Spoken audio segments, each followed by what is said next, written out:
different situations.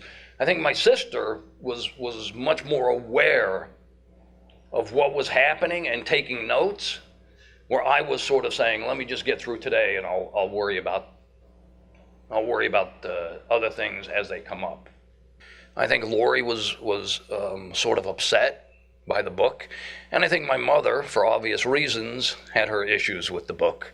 But I didn't have any, did not have and continue not to have any issues with my sister's book. How did the siblings view our parents in different ways? I think that my sister is an idealist in many ways. And I'm much more pragmatic. And my sister and I were discussing our father one day, and I said, our father was terribly flawed. For all of his positive traits, he was terribly flawed. And I said, how can you ignore that?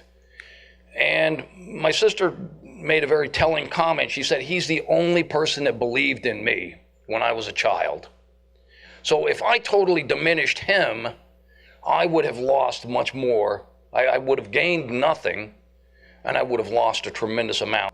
So the question is, how much did my sister embellish the book based upon what I remember? I can pretty much say not at all.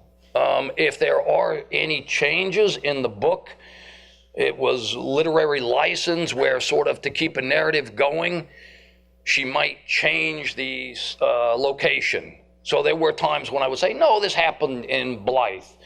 And she would say, yeah, I know it did, but then it becomes too disjointed and the book doesn't flow.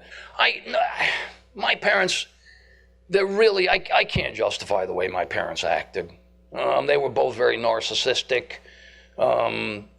Again, for all their great qualities, you can't justify what they did.